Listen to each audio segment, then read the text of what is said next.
pertama-tama ada manfaat kalau saya menjelaskan kata historiografi ya. Kalau sejarawan seperti saya sangat sering pakai kata historiografi, tapi mungkin penonton umum mungkin belum pernah dengar kata itu ya. Jadi mungkin banyak yang tahu kata history, itu bahasa Inggris ya, sejarah.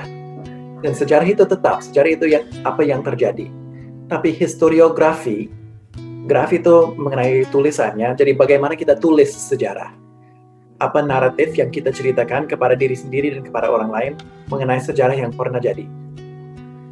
Jadi historiografi mengenai Revolusi Indonesia Merdeka itu banyak ditulis oleh pakar di universitas negeri atau pakar di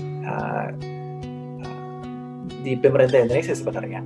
Dan apa yang mereka tuliskan itu menguntungkan alat-alat negeri. Jadi fokus kepada kesatuan Indonesia, fokus kepada angkatan bersenjata, dan semacam itu. Nah, ada yang terlupakan dalam proses itu atau dikesampingkan, yaitu spirit yang muncul dari tingkat grassroots, dari tingkat akar rumput. Bagaimana mereka di semua daerah di Indonesia juga ikut memperjuangkan kemerdekaan.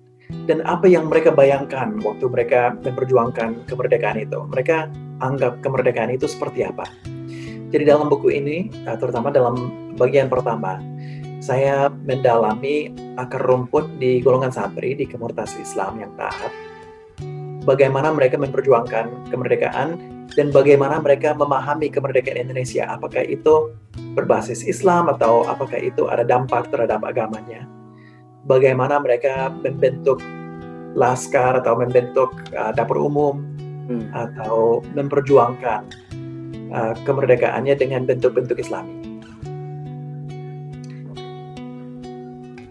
Kalau bagian kedua itu bagian mengenai para elit politik di pusat.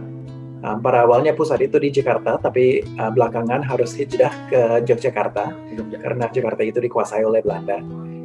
Dan bagaimana mereka memperjuangkan Islam pada pemerintah Indonesia yang baru diciptakan, yang baru didirikan.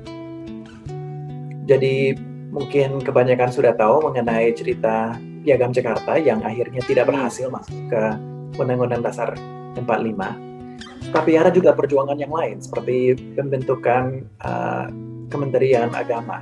Pada awalnya ada banyak kementerian, tapi agama tidak termasuk. Agama baru muncul 5 bulan kemudian. Dan itu memang diperdebatkan di KNIP namanya, Komite Nasional Indonesia Pusat, atau Parlemen Indonesia pada zaman itu. Jadi saya juga mau menceritakan bagaimana di tingkat elit politik dan apa kesenjangan, gap antara keduanya, tingkat akar rumput dan tingkat elit politik.